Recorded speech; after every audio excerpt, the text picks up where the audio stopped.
우리 자녀들이 굉장히 많이 왔는데 왜 제가 계속 다니엘서를 하느냐 하면은 정말 이 시대에 필요한 말씀이 다니엘서입니다. 여러분, 우리의 자녀들을 다니엘처럼 길러야 됩니다. 다니엘처럼 길러 놓으면은 여러분 세상 부러울 것이 없는 것입니다. 우리가 하나님을 믿고 하나님을 아버지로 믿고 따르고 이렇게 살아가고 있는데, 물론 우리는 직업에 귀천이 없습니다. 어떤 일을 하든지 간에 하나님께서 나에게 맡겨주신 그 일에 대해서 감사하고 열심으로 최선을 다해서 일하게 되면은 우리가 그 사명을 잘 감당하는 것입니다. 그렇지만은 그래도 우리의 자녀들이 다니엘처럼 여러분 일국에, 그것도 그 당시에 거대한 초대 강국의 총리가 되어져서 하나님에게 귀하게 쓰면 얼마나 좋겠습니까?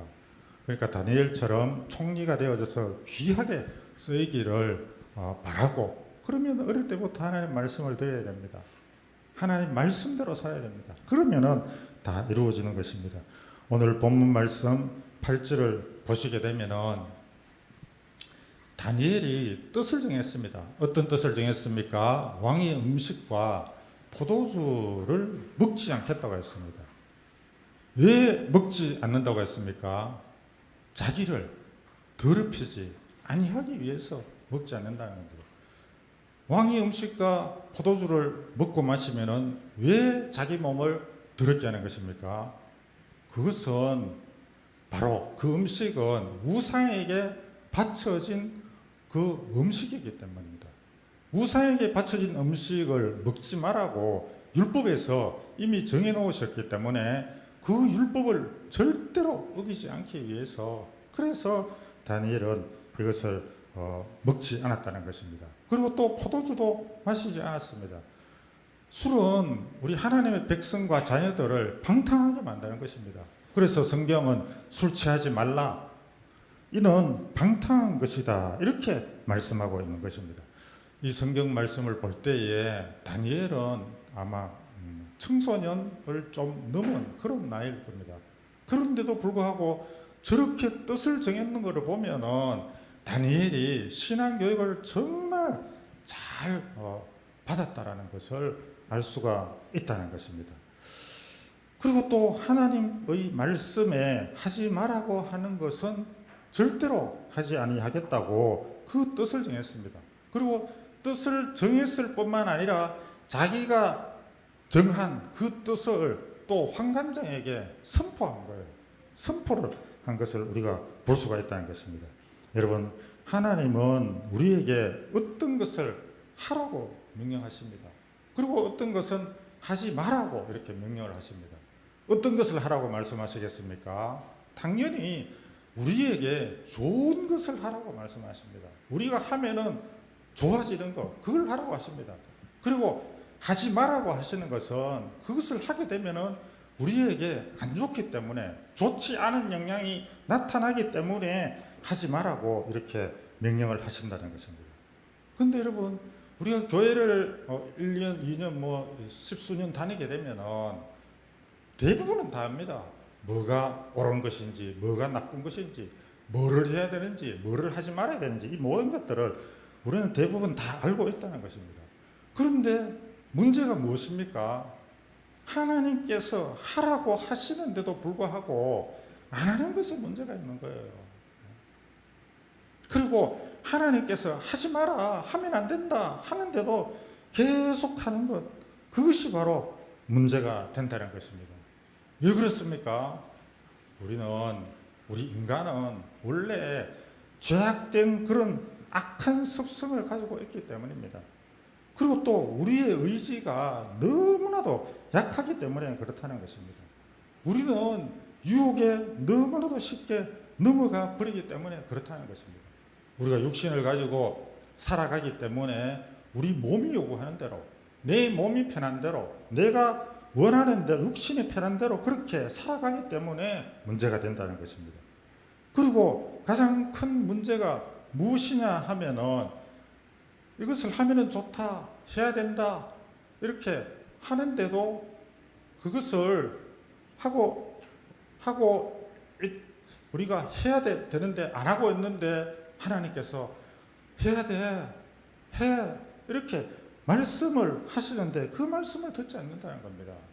그리고 우리가 해서는 안 되는 일, 해서는 안 되는 일이 있어서 하나님께서 그거 하면 안 돼, 하면 큰일 나, 하지 마 이렇게 말씀을 하시는데도 불구하고 안 듣는다는 데 문제가 있다는 겁니다. 불순종하는 데에 문제가 있다는 것입니다. 여러분 예를 들어 보겠습니다. 우리 자녀들이 놀지 말고 공부해라 이러면은 여러분 그 컴퓨터 게임을 하다가 중단하고 바로 공부를 합니까? 물론 착한 아들은 그렇게 하겠죠. 근데 가만히 내버려 두면은 애들은 공부하는 것보다 노는 게 더 좋기 때문에 계속 놉니다, 여러분. 그러면 부모들 놀이가 자녀가 계속 놀고 있으면은 놀도록 그냥 내버려 둬야 됩니까? 그렇지 않습니다. 못 놀게 하고 빨리 공부하라고 이렇게 이야기를 해야 된다는 것입니다. 그런데도 불구하고 우리 아이들이 그 말을 듣지 아니하고 지금 컴퓨터 게임 하고 있는데 재밌게 놀고 있는데 왜 못하게 하느냐? 엄마 내가 다 알아서 할 테니까 제발 좀 잔소리 좀 하지 마. 그렇게 이야기합니다. 그러면은 그러면은 네 인생이 망하든지 뭐 말든지 네가 알아서 해라 이러면서 포기해버리면 되겠습니까? 그건 자식을 포기하는 것이거든요. 그렇게 해서는 안 된다는 것입니다. 그하고 마찬가지로 그거보다도 여러분 더 중요한 일이 뭡니까? 우리의 자녀들이 어릴 때부터 하나님 앞에 나와서 예배드리고 하나님에게 자기 스스로 기도하고 그 말씀 읽는 것이 얼마나 여러분 중요합니까? 그런데 그것을 안 합니다. 우리나라가 예전에는 기독교 인구가 20% 된다고 했습니다. 1,000만, 2,000만 뭐 그런 이야기도 있었습니다. 그런데 지금은 숫자가 팍팍 줄어들고 있습니다. 1,000만도 안 됩니다, 여러분. 기독교 인구가. 왜 그렇게 했습니까? 엄마, 아버지를 믿는데 자녀가 안 믿는 거예요. 인구가 줄어서 그런 게 아니에요. 할아버지, 할머니는 믿는데 엄마, 아빠가 안 믿고 엄마, 아빠는 교회만 다니고 자녀들은 아예 교회 안 다니고 이런 상황이 계속해서 이루어지게 되기 때문에 그렇게 되는 우리 기독교 숫자가 지금 좀 줄어드는 거예요. 그러면은 여러분 우리 자녀들에게 그래 네가 뭐 나중에 천국에 가든지 지옥에 가든지 네가 알아서 해라. 여러분 이렇게 해서 되겠습니까? 그래서는 안 된다는 것입니다. 그거는 하나님께서 원치 않는다는 것입니다. 계속해서 여러분 달려야 됩니다. 예배를 드려야 된다. 하나님 살아계신다. 그렇게 설득을 해야 되는 겁니다. 그리고 말을 안 들으면 때로는 혼을 내기도 해야 됩니다. 그리고 억지로라도 이 예배의 장소에 말씀의 장소에 끌고 와서 데리고 와서 앉혀놔야 됩니다. 여러분 말씀을 드려야지만 믿음이 생기는 것이지 말씀을 안 듣는데 어떻게 믿음이 생깁니까? 여러분 믿음은 들으면서 난다고 이야기를 했는데 그래서 우리 아이는 믿음이 없어서 큰일이에요 이렇게 걱정을 하지 마시고 말씀 있는 장소에 데리고 와야 됩니다.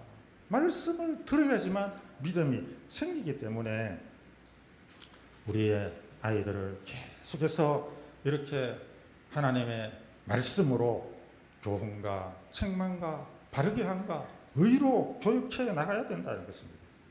여러분 마찬가지로 예배드리지 않는 성도들에게 주의 종이 그냥 아무 말도 안 하고 가만히 있으면 되겠습니까? 요즘에는 교회 안 나오는 분에 대해 가지고 교회 나오라고 이렇게 말씀하기가 참 어려운 그런 시대입니다. 그럼에도 불구하고 계속해서 예배드리기를 권면하고 강조하고 또 예배드리지 못하는 그런 분들 위해서 기도해 줘야 되는 것이거든요. 근데 여러분 그 예배를 드리지 못하는 이유가 사람마다 다 있습니다. 다 있는 거예요. 근데 이유는 한 가지입니다. 마귀에게 붙잡혔기 때문에 예배 못 나오는 거예요. 그거 말고는 이유가 없습니다, 여러분. 온갖 이유를 다 대고 핑계를 다 대도 결국은 마귀가 예배 드리지 못하게 하는 겁니다. 예배만 드려서 믿음이 자라겠습니까, 여러분? 저는 이때까지 신앙생활을 하고 지켜봤지만은 대예배만 잘 드리고 믿음이 잘 성장한 분을 본 적이 없습니다, 여러분. 본 적이 없어요. 다 드려야 됩니다, 여러분.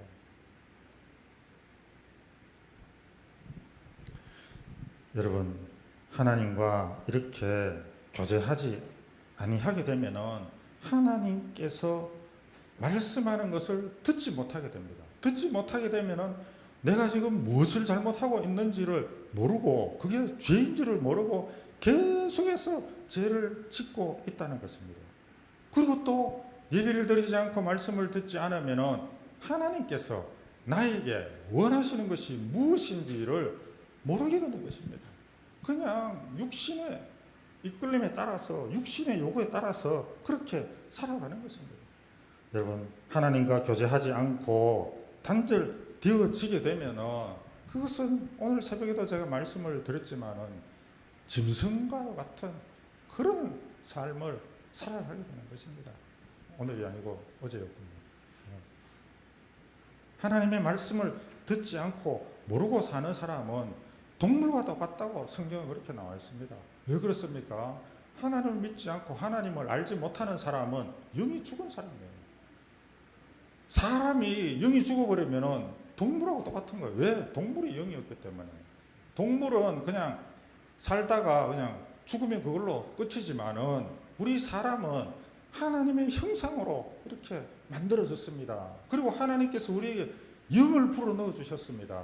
그 영을 불어 넣어 준 이유가 하나님과 교제하면서 하나님의 말씀을 듣고 하나님의 말씀대로 살고 행하기 위해서 영을 주신 거예요. 그런데 그런 영을 받았는데도 불구하고 하나님과의 교제가 끊어지게 되면 그건 동물과 똑같이 그냥 육신적으로만 먹고 마시고 놀고 즐기고 그러다가 그냥 한평생 끝나게 된다는 것입니다.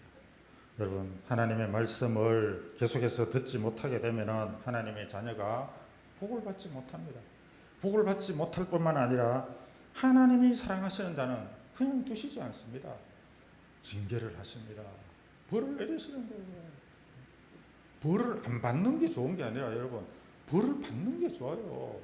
작은 벌로 그냥 종아리 맞고 몇 대 맞고 정신 차려가지고 올바르게 사는 게 낫지, 맞지 않으면 계속해서 나쁜 길로 계속 빠져들어가서 결국은 나중에 들어가서는 더 큰 일이 벌어지게 되어진다는 것입니다. 여러분, 그러면은 우리가 이제 하나님 말씀을 이제는 들었습니다. 이제 예배 드리면서 하나님 말씀을 듣지 않습니까? 그러면 하나님의 말씀을 듣고 그 말씀에 따라서 순종해야 되거든요. 실천해야 되거든요. 그러면은 어떻게 하면은 우리가 실천할 수가 있겠습니까? 우리가 날마다 하나님의 말씀을 읽고 듣고 또 말씀을 묵상하고 묵상한 말씀을 마음에 새기고 새겨진 말씀대로 기도하고 그런 다음에 가장 중요한 것이 새겨진 말씀대로 살아가는 것이거든요.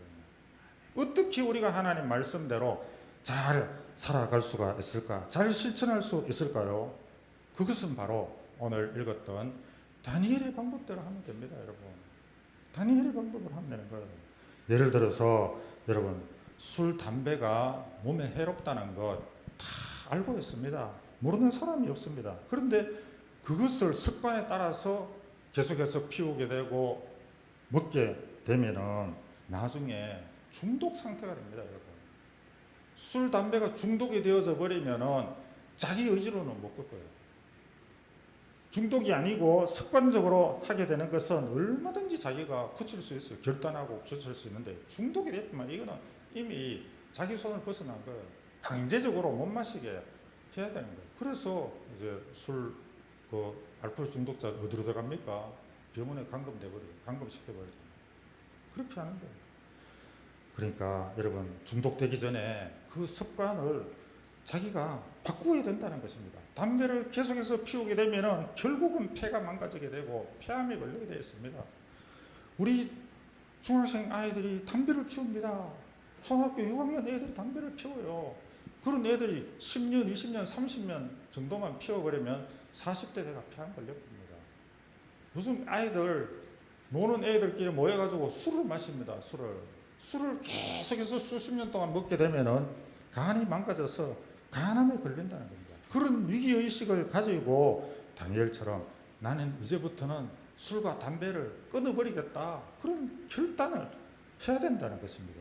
뜻을 정해야 되는 겁니다. 그게 지나지 않고 그거를 나는 이제부터 술과 담배를 먹지 않고 피우지 않겠다. 그리고 주위 사람들에게 선포해버려야 되는 겁니다. 예를 들어서 술, 담배를 이야기했지만은 그 좋지 않은 여러 가지 그런 것들도 다 마찬가지입니다. 그거를 결단하고 선포를 하게 되면 그때부터 영적 전쟁이 시작된다는 것입니다. 마귀편에 있는 그 사람들은 계속해서 술 먹고 담배 피우라고 계속 권합니다.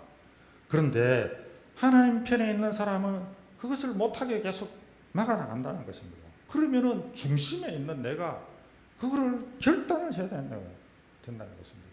내가 결단을 하고 술, 담배를 멀리하고 나는 이제 먹지 않겠다, 피우지 않겠다 선포를 해버려야 된다는 것입니다. 여러분, 스마트폰과 음란물도 마찬가지입니다. 우리 청소년들에게 지금 지대한 영향을 미치는 것이 스마트폰입니다. 아이들이 학교에 가서 수업 시간에, 여기는 모르겠습니다. 아산 지역은 어떨지 모르겠는데 제가 살았던 동네는 거의 한 3분의 1, 심하면 절반 아이들이 선생님 수업하는데 다 엎어져 잡니다. 왜 저랬습니까? 밤새도록 휴대폰하고 온 거예요. 2시, 3시까지 휴대폰 게임하고 뭐 온갖 거 다 보고, 그러다가 이제 아침에 비몽사몽 일어나가지고 이제 책가방 챙겨가 학교 가니까 선생님이 이제 강의하면은 그게 자장가로 들리는 자장가로. 그래가 실컷 자고 일나가 점심 먹고 나서 또 잡니다. 숙권총으로. 그런 다음에 학교 마치고 난 다음에 이제 들어갑니까? 학원을 가는 거예요. 그래서 학원 가서 2시간, 3시간 공부하는 거, 그게 다입니다, 여러분. 물론 공부 잘하는 애들, 일부 특수한 몇몇 아이들은 그렇지 않습니다. 그런데 절반 가까이가 그런 모습으로 살아가고 있다는 것이 정말 여러분 심각합니다, 여러분. 그러니까 이 스마트폰과 음란물에 빠지게 되면은 마음이 빼앗기게 되고 정신이 혼미하게 되고 영이 병들게 되는 거예요. 영이 병들어 버립니다. 그러니까 그것을 끊어야 됩니다. 끊으려면은 우리 아이들의 휴대폰을 관리를 해야 되는 거예요. 부모님이 휴대폰 들고 잠자도록 하면 안 되는 거예요. 어릴 때부터 밤 10시나 9시 되면 초등학생 같은 경우는 뭐 한 8시, 9시 정도 휴대폰 다 수거해야 됩니다. 부모님이 다 챙겨야 돼요. 그리고 어른들도 마찬가지입니다. 저 역시도 잠자기 전까지 휴대폰 봅니다. 보면은 여러 가지가 이제 나오거든요. 설교가 나오고 찬양도 나오고 좋은 것도 계속 나와요. 어떤 경우는 제가 이제 잠이 안 올 때는 성경 말씀만 계속 나오는 그런 이제 그 앱이 있어요. 그걸 들으면서 이제 자는 경우도 있는데, 근데 여러분 순간순간 악한 그런 화면들이 막 나옵니다.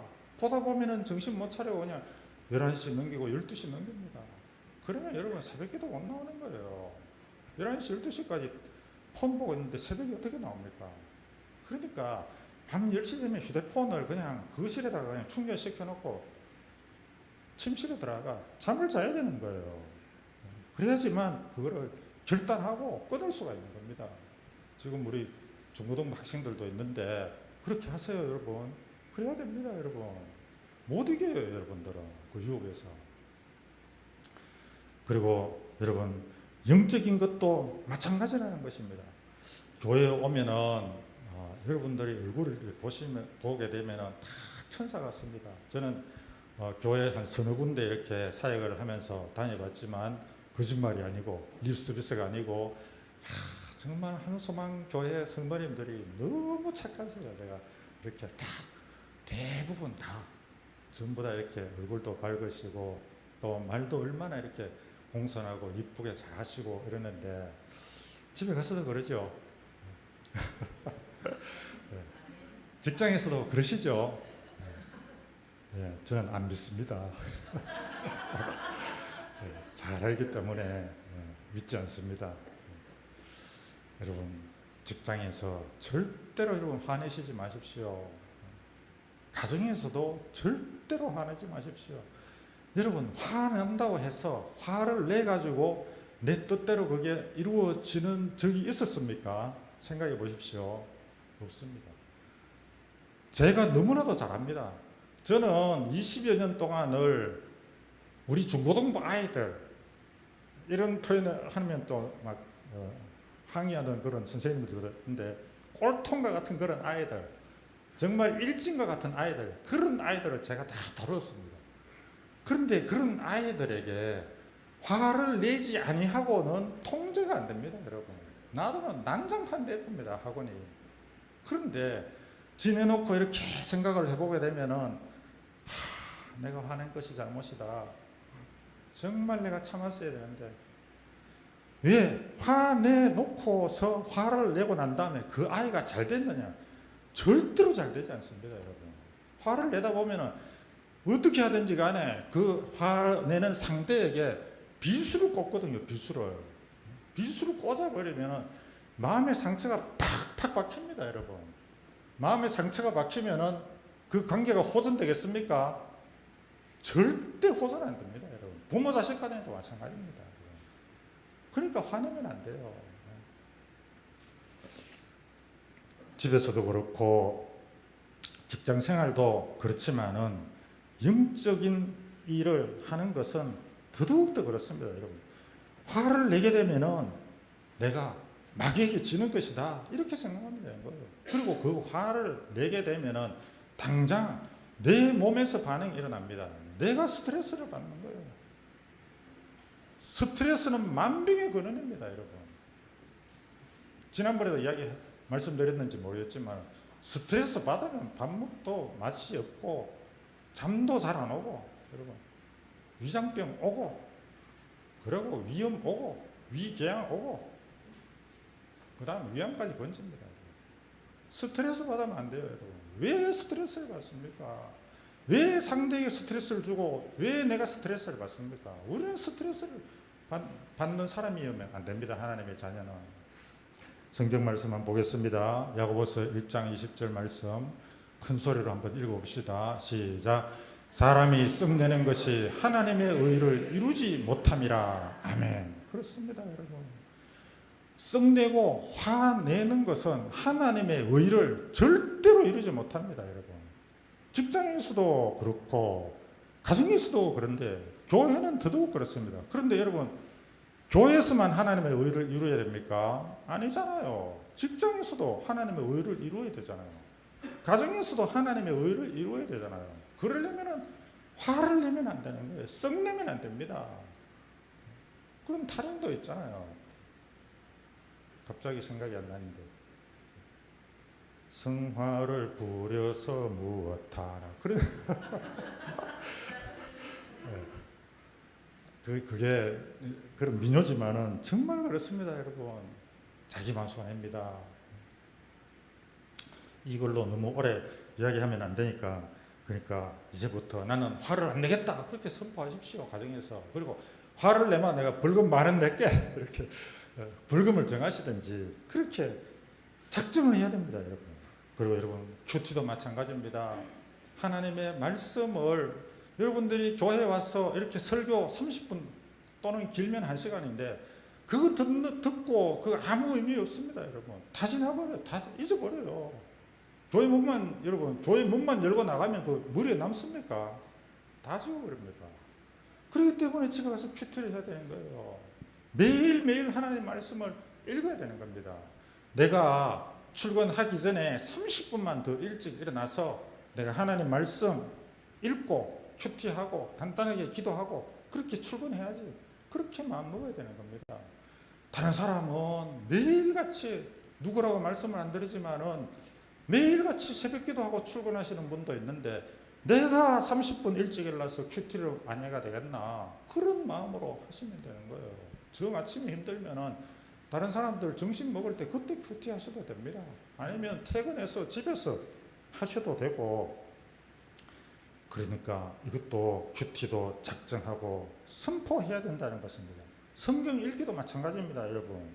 성경 읽는 것이 얼마나 중요한지 모릅니다. 그리스도인은 1년에 반드시 1독 해야 됩니다, 여러분. 우리가 신앙생활 10년 했으면 10독 해야 됩니다. 20년 했으면 20독 해야 됩니다. 이렇게 선포하는 저도 그동안에는 못했습니다, 솔직하게. 하기가 힘듭니다. 그래도 여러분 해야 됩니다. 하루에 3장씩만 읽어도 토요일과 주일 5장 읽으면 1독 할 수 있는 거예요. 그렇게 해야지만 우리가 할 수 있는데 큐티해야지 그런 마음을 먹었다고 해서 됩니까? 안 됩니다. 시간을 정해야 되는 거예요. 시간을 정해가지고 내가 뭐 점심시간에 성경을 읽겠다. 요즘에는 폰에도 다 앱으로 깔려 있잖아요. 언제든지 볼 수 있습니다. 보면 읽으면 또 읽는 표시까지 다 나오게 되니까. 그리고 또 아주 재미있는 그런 드라마를 내가 보지 않고 성경을 읽겠다. 그렇게 시간을 정해야 되는 거예요. 안 그러면 여러분 성경 못 읽습니다. 그렇게 작정을 해야지만 성경을 읽을 수가 있는데 여러분들 조혜련이라는 개그맨 잘 아실 겁니다. 기독교 방송에 이렇게 많이 나와서 간증도 하고 이러는데 그 조혜련의 엄마가 77세에 이제 예수님을 믿고 성경을 읽기 시작을 했답니다. 그렇게 읽기 시작을 해서 이제 할 일이 없으니까 계속 성경만 읽었는지는 모르겠는데 50일 만에 일독을 했답니다. 여러분 50일 만에 일독을 하게 되면은 1년에 7독을 하게 됩니다. 7호 35. 그런데 나중에 자꾸 읽다 보니까 이제는 50일이 아니라 25일 만에 일독을 한다는 거예요. 그런데 그 일독을 그냥 할 뿐만 아니라 여러분 우리가 성경을 읽게 되면은 그냥 이렇게 눈으로 쭉 읽고 이런 경우가 많습니다. 근데 성경은 눈으로 읽으면 안 됩니다. 소리 내어서 읽어야 됩니다.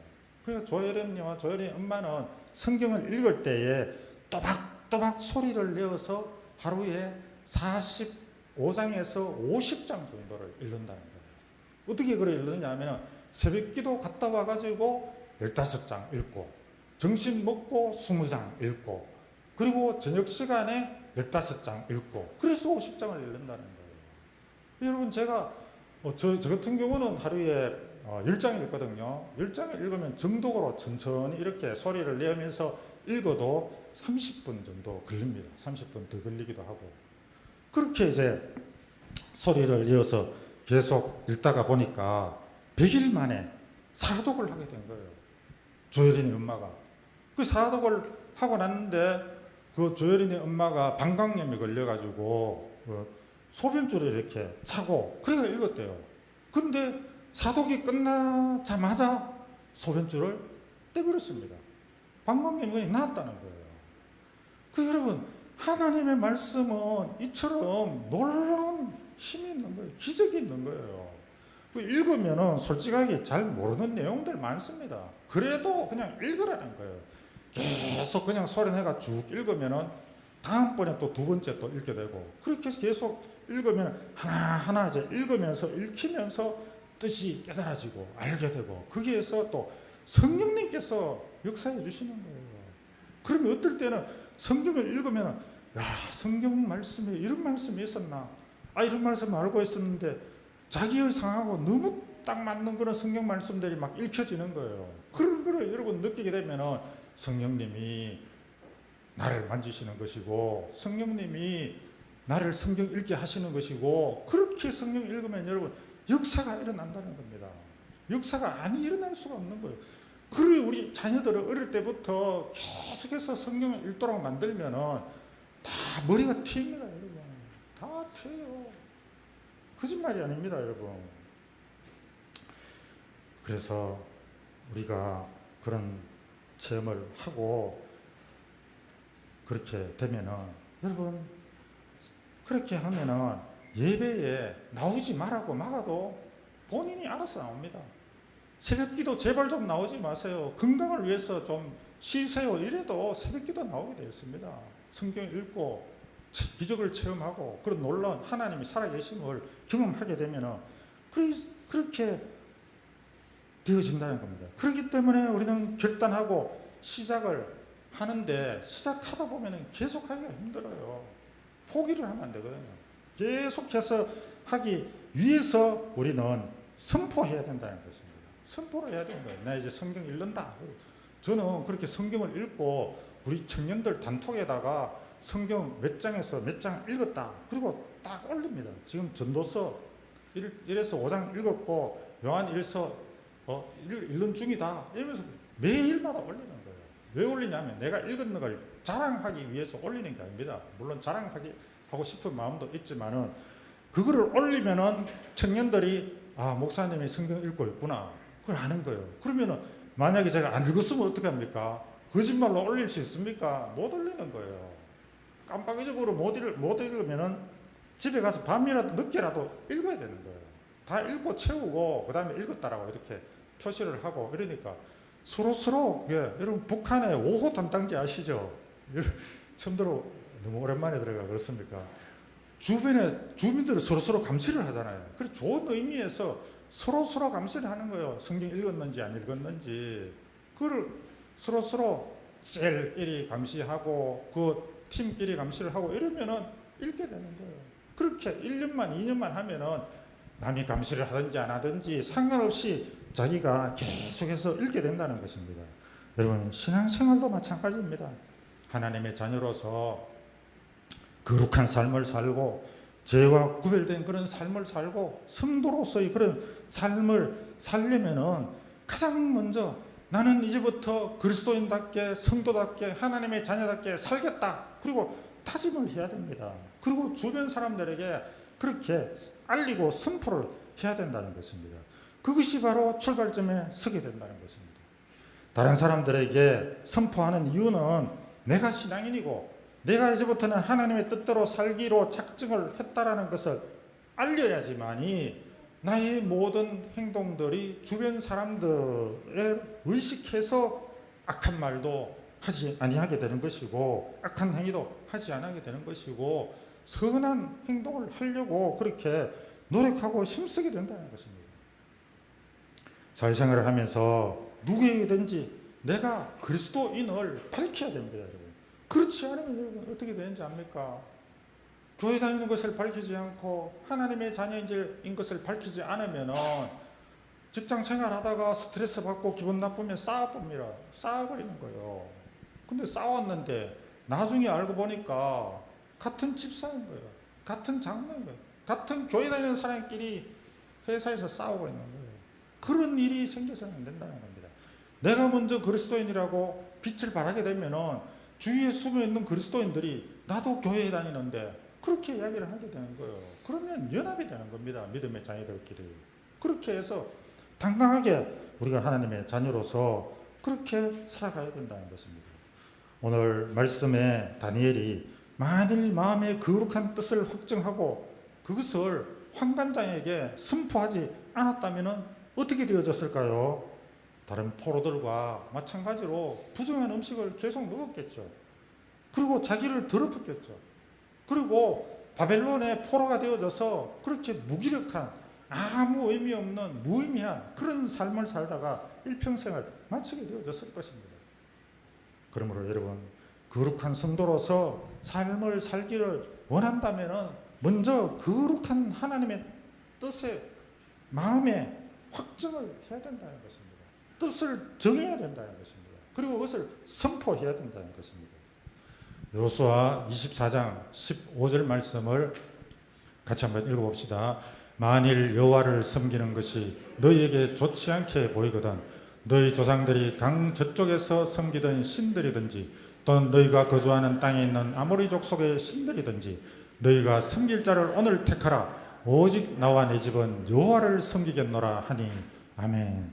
여호수아가 백성들에게 나는 오직 여호와만 섬기겠다. 나와 내 집은 하나님만 섬기겠다. 그러므로 너희들은 뭐 우상을 섬기든지 뭐 그렇게 하든지 너희 마음대로 해라. 얼마나 여러분 이스라엘 백성들이 말을 안 들었으면 여호수아가 저런 이야기를 다 했겠습니까?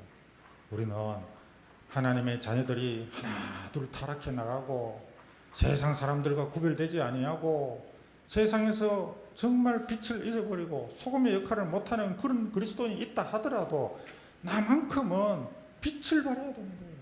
내만큼은 소금의 역할을 해야 되는 거예요. 어떤 경우에도 그렇게 하면은 하나님께서 역사하신다는 것입니다. 나는 오직 하나님의 뜻대로 살겠습니다. 이렇게 마음속에 다짐해야 되는 것입니다. 나는 거룩한 하나님의 백성입니다. 그렇게 선포를 해 나가야 된다는 것입니다. 나는 결코 불의와 제약과 타협하지 않겠습니다. 그렇게 마음속으로 다짐하면서 선언하면서 결단해 나가야 된다는 것입니다. 두 번째로 우리가 결단하고 선포하게 되면 하나님께서 책임져 주신다는 것입니다. 바벨론 왕이 왜 포로들에게 왕이 먹는 그 귀한 음식을 그 포로들에게 주었을까요? 포로들에게 자기가 먹는 그 음식을 준 이유는 좋은 인재를 개발해내서 그것을 양성하기 위해서 그렇게 합니다. 그리고 바벨론에 충성하도록 하기 위해서 그렇게 하였고, 그래야지만 나라가 안정적으로 통치되기 위해서 그렇게 했다는 것입니다. 그렇게 여러분 따지고 보면은 포로 주제에 포로가 왕의 음식을 먹는다는 것은 굉장한 특권입니다, 여러분. 엄청난 특권이죠. 그런데 여러분, 이 다니엘과 세 친구에게는 그것이 특권이 아니라는 겁니다. 그거는 마귀의 유혹이라는 것입니다.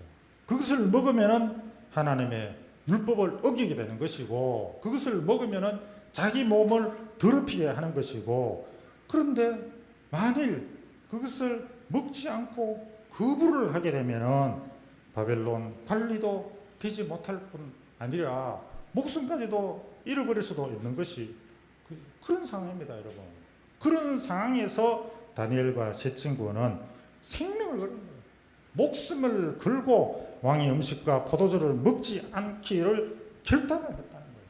그리고 환관장에게 이제부터 채식만 하겠다, 물만 먹겠다, 열흘 후에 그 몸이 어떻게 변화되어졌는지 판단해보고 그 이후에 우리가 몸이 빈약하면은 그때 환관장의 말대로 우리는 왕의 음식을 먹겠다, 이렇게 선포를 한 거예요. 그런데 결과적으로 어떻게 되어졌습니까? 그렇게 하게 되어졌을 때에 만약에 이 환관장이 다니엘하고 뭐 친구입니까? 아는 사이입니까? 전혀 모릅니다. 환관장이 그것을 들어줬다가는 자기 목숨도 위태롭다는 거예요. 오늘 성경 읽었지만 자기 목숨도 위태로운 그런 위험한 일인데 왜 환관장이 포로들의 그 요구를 들어주겠습니까? 들어줄 이유가 없는 것이죠. 그런데 하나님께서 성경에 나옵니다. 다니엘로 하여금 환관장에게 은혜와 긍휼을 얻게 하였고, 그런 구절이 나옵니다. 하나님께서 그 환관장의 마음을 변화시키는 거예요. 사람의 마음을 변화시켜 버립니다. 그러니까 다니엘이 환관장을 믿고 그 왕이 준 음식을 먹지 않고 채식만 할 수가 있게 되어진 것이죠. 그래서 결과적으로 어떻게 됐습니까? 다른 사람들이 먹는 그런 최상의 음식을 먹은 것보다도 더 건강하고 얼굴이 빛이 나고, 그래서 관리로 뽑혀버리게 되어졌다는 것입니다. 여러분, 누가 한 것입니까? 하나님이 한 것입니다. 채식이 좋아서 그렇게 얼굴이 살이 찌고 얼굴이 빛난 것이 아니에요. 하나님께서 그렇게 해 주셨기 때문에 그렇게 되었다는 것을 우리는 알아야 된다는 것입니다. 성도 여러분, 우리가 신앙적인 결단을 하게 되면은 반드시 위험이 따릅니다. 그리고 마귀의 방해 공작이 일어나게 됩니다. 그리스도 안에서 경건하게 살고자 하면은 많은 어려움이 있습니다. 유혹도 많습니다. 자칫 잘못하면은 우리가 그리스도인으로서 뭐 하게 되면 직장에서 해고될 수도 있고 장사하다가 망할 수도 있습니다. 왜? 주일날 문 닫아야 되니까. 문 닫고 예배 드려야 되니까. 주일날 다른 사람은 출근하라 이러는데 나는 예배 드리러 있기 때문에 출근 못합니다 이러면서 출근해야 되니까. 잘못하면 여러분 잘릴 수가 있어서 먹고 사는데 문제가 될 수도 있다는 것입니다. 그러나 여러분, 하나님께서는 절대로 우리를 망하도록 내버려 두시지 않는다는 것입니다. 설사 잘렸다 하더라도 더 좋은 직장을 옮겨주시는 거예요. 사업이 그어서 망한다 하더라도 하나님이 또 다른 길을 열어주시는 겁니다. 하나님 말씀대로만, 하나님 뜻대로만 믿음으로 계속해서 나가기만 하면은 하나님께서 책임져 주신다는 것입니다. 고린도전서 10장 13절 말씀이 이때 이렇게 쓰임을 받게 되는 거예요. 다 같이 읽습니다. 사람이 감당할 시험 밖에는 너희가 당한 것이 없나니 오직 하나님은 미쁘사 너희가 감당하지 못할 시험 당함을 허락하지 아니하시고 시험 당할 점에 또한 피할 길을 내사 너희로 능히 감당하게 하시느니라. 아멘. 능히 감당하게 하신다는 거예요. 피할 길을 다 준비해 놓고 있으시다는 거예요. 그러니까 여러분, 우리가 시험이 닥쳐온다 하더라도 두려워하거나 떨 필요가 없다는 겁니다. 쫄 필요가 없다는 것입니다, 여러분. 그리고 신앙을 포기해서도 안 해야 된다는 것입니다. 예배 드리던 예배 계속 드려야 됩니다. 예배 드리다가 어려운 일이 생기면은 하나님께서 나에게 특별한 계획을 가지고 계시는구나. 내가 더 예배 드려야지. 그렇게 예배를 드려야 되는 겁니다. 그래서 제가 예배 잘 드린다고 칭찬하지 말라는 거예요. 어떤 분이 칭찬하니까 가다가 넘어지고 안 좋은 일이 생기더라 하면서. 그래도 여러분 예배를 드려야 됩니다. 새벽기도 나와서 그거를 뚫고 버려야 되는 거예요. 그걸 넘어서 버려야 됩니다. 그래야지만 그 뒤에 축복이 우리에게 임하게 된다는 것입니다. 세 번째로, 세상과 적당히 타협해서는 절대로 안 된다는 것입니다. 다니엘과 세 친구들이 신앙의 절개를 지키기 위해서 왕의 음식과 포도주를 마시지 않기로 결단한 것은 대단한 용기가 있는 것입니다. 왜 그렇습니까? 이들은 포로입니다. 포로, 왕자가 아니라 자유자가 아닙니다. 그들에게는 아무런 그런 마음대로 할 수 있는 그런 자유가 없었습니다. 자유자라 하더라도 왕명을 어기면 살아날 자가 없습니다. 그 당시에는 왕명을 거부할 수도 없고 종교의 자유도 없습니다. 그런데도 신앙을 포기하지 않고 우상과 타협하지 않았다는 것입니다. 목숨을 걸고 신앙의 절개를 지켰다는 것입니다. 신앙에 목숨을 건다는 것, 여러분 말은 쉽죠. 절대 여러분 쉽지 않습니다. 우리나라도 그런 경우가 두 번 있었습니다. 첫 번째로는 일제시대에 신사참배를 강요했죠. 그것이 교회까지도 미쳤습니다. 교회에다가 신사를 세우고 신사에다 참배를 하고 그러고 난 다음에 예배를 드리라고 했습니다. 그것을 거부했는 목사들은 다 잡혀가가지고 온갖 고문을 다 당했습니다. 여러분. 손톱 빼고 고춧가루 붓고 때리고 가두고 그래 하루 동안 벽장 같은 데 가다 놔버리고 그럽니다. 여러분. 신사참배 안 하면은. 그러니까 여러분 그것은 다 무너지는 거예요. 그런데 누가 신사참배 안 했습니까? 그래 목사님들이 전부 다 이거는 뭐 형식이니까 그냥 우리가 형식적으로 그냥 고개 한번 숙이면 되지 뭐. 우리 마음으로는 하나님 앞에 예배드리면 된다. 이러면서 다 그렇게 하나 둘 다 신사참배했습니다. 여러분 그 가운데에서도 나는 죽으면 죽으리라. 절대로 나는 신사참배 안 한다. 그러면서 순교하신 목사님도 있습니다. 여러분. 그런 분들이 하늘에 별과 같이 빛나는 거예요. 여러분 이 약한 선수 사탄 마귀는 한 번으로 끝나지 않습니다. 왕의 음식, 그 제사 드렸는 우상에게 바쳐진 그 음식을 먹으라 했는데 그것을 그냥 참고 먹으면 그것이 끝입니까? 그 다음에는 큰 금심상을 만들어 가지고 느부갓네살의 큰 금심상을 만들어 거기다가 절하라고 이야기합니다. 그러니까 또 나중에는 30일 동안 하나님에게 절대 기도하지 말라고 이렇게 그 다음에는 그렇게 나오는 거예요.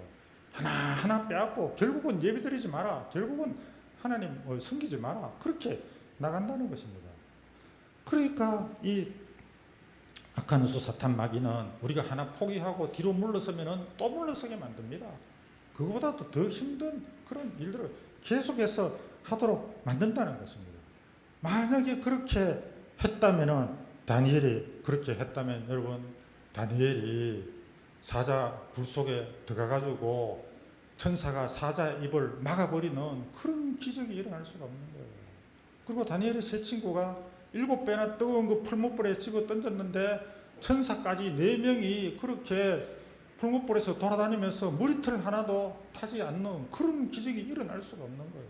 그리고 그 이후에 다니엘이 유럽의 모든 역사를 다 이렇게 예언을 했는 그 구절들이 다니엘서에 다 나와 있는데 그런 구절이 다니엘서가 사라지고 다른 선지자에 통해서 유럽의 역사가 어떻게 될 것인지 예언을 하게 되는 그런 결과가 나타나게 되어진다는 것입니다. 그리고 다니엘도 믿음의 영웅으로 그렇게 기록되어지지 않았을 것이라는 것입니다. 여러분, 사람들은 신앙적인 타협을 하게 될 때에 어쩔 수 없는 상황이다 이렇게 이야기를 합니다. 어쩔 수 없이 먹고 살기 위해서 주일을 한번 어기는 것이다. 이렇게 이야기하는 것입니다. 여행 가기 위해서, 그리고 결혼식 가기 위해서, 일가 친척이 방문했기 때문에, 학원 가야 되기 때문에 뭐 주일 한번 어겼다고 그게 뭐 큰 죄가 되나? 이러면서 자기의 잘못된 그런 선택을 합리화하고 있다는 것입니다. 그러나 여러분, 그 모든 것들은 하나님 앞에서 핑계거리밖에 되지 않습니다. 마귀는 그 약한 믿음을 계속해서 파고들어서 결국은 신앙을 빼앗아버리는 것입니다. 그렇기 때문에 우리는 처음부터 나는 하나님의 자녀이기 때문에 어떤 경우에도 예배를 드리겠다 딱 결단을 해버리면은 그 다음부터는 쉽다는 것입니다. 선택의 여지가 없으니까 무조건 예배가 우선순위니까 그렇게 해야지만 우리의 신앙을 순수하게 지켜낼 수가 있고 그 신앙의 진실성을 입증해 보여야지만 우리의 믿음을 하나님께서 보시고 기적을 일으켜 주신다는 것입니다. 그냥 기적을 일으켜 주시는 것이 아니라 우리가 그만한 기적을 받을 만한 그런 믿음으로 나가야지만 그런 기적을 보여주신다는 것입니다. 시간이 너무 갔기 때문에 마지막으로 성경 말씀은 넘어가고 네 번째, 신앙적 결단을 하기 위해서는 세 가지 원칙이 필요합니다. 첫 번째로는 결단을 하되 신중하게 내려야 된다는 것입니다. 성급한 결단을 하게 되면은 나쁜 결과, 의도치 않은 그런 불행이 발생될 수가 있습니다. 입다가 그런 경우입니다. 전쟁터에 나가서 내가 승리하고 돌아오게 될 때에 나를 처음으로 맞이하는 사람을 번제로 드리겠다. 이런 황당무계한 그냥 그거를 서원을 해버리는 거예요. 자기 집에 나오는 사람, 맞이해주는 사람이 자기 아내 아니면 자기 자식 말고 누가 있겠습니까? 종들이 나오기를 바랬는가요? 정말 어리석은 그런 서원을 한 거예요. 그리고 전쟁에서 이기고 딱 돌아오니까 자기가 가장 사랑하는 딸이 나와가지고 맞이해버리는 거예요. 그 딸을 번제로 드려버렸잖아요. 그런 어리석은 결단은 하면 안 되는 것입니다. 그건 하나님이 기뻐하시지도 않는 것이고 사울도 마찬가지입니다. 전쟁이 한참 벌어지게 될 때에 저 패잔병들을 상대편 적군들을 죽이지 않는 이상 너희들은 아무것도 먹지 마라 이러면서 병사들에게 명령을 내려가지고 쫄쫄 굶고 병사들이 힘이 없어서 전쟁을 제대로 하지도 못했어요. 그런데 다니엘 그 아들 요나단이 그 명령을 못 듣고 꿀을 찍어 먹고 눈이 밝아져가지고 그렇게 전쟁 밝아져가지고 왜 아버지가 그런 명령을 내렸나 이렇게 한탄을 했는데 그 아버지의 저주로 인해 가지고 요나단이 전쟁터에서 자기 아버지와 같이 죽어버렸잖아요. 그런 어리석은 그런 결단을 해서는 안 된다는 것입니다. 우리는 결단을 하려면은 어려운 결단을 해야 되는 것입니다. 결단을 하더라도 올바른 결단을 해야 되고 선한 삶을 사는 것을 목표로 해야 되고 남을 섬기고 선행을 베풀고 죄를 범하지 않으려고 해야 되며 신실하고 정직하고 성실하고 친절하고 악한 것은 단호하게 노해야 됩니다. 여러분. 그래야 세상 사람들과 예수 믿는 사람들이 거기서 구분이 되는 것이죠.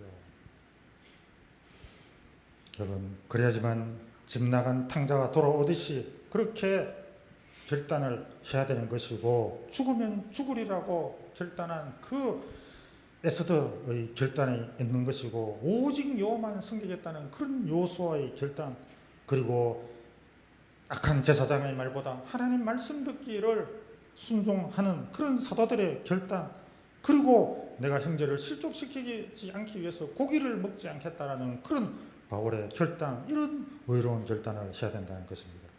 마지막으로 세 번째는 결단은 하나님의 도우심을 의지하고 결단해야 됩니다. 결단을 하고 선포하고 난 이후에는 우리는 반드시 여러분 기도를 해야 됩니다. 기도하지 않으면은 베드로처럼 나는 절대로 예수님을 배신하지 않겠습니다. 그 말이 떨어지기가 무섭게 그날 밤에 예수님을 3번이나 부인해버리는 그런 사태가 벌어지고 만다는 것입니다. 여러분 앞서 말씀드린 것처럼 우리의 인생은 결단의 연속입니다. 우리의 삶은 우리의 인생은 결단의 연속일 수밖에 없습니다. 우리가 인생 가운데서 진정 복된 삶을 살고 유용한 삶을 살고 유익한 삶을 살고 성공적인 그런 삶을 살기를 바란다면 우리는 이 시대에 결단을 해야 되는 것입니다. 그리고 깊이 생각하고 하나님의 말씀에 근거해서 결단하고 그리고 또 거룩한 삶을 살기를 하나님의 말씀대로 살기를 그렇게 하나님 앞에 다짐하며 나가게 될 때에 하나님께서 이끌어 주시고 하나님께서 도와주시고 하나님께서 놀라운 역사를 여러분들의 인생 가운데에서 펼쳐지게 될 것이라는 사실을 믿으시면서 오늘 하나님 앞에 간절히 기도하시기를 축복하며 기도합니다. 잠깐 기도하고 찬양하겠습니다. 하나님 아버지 은혜를 감사드립니다.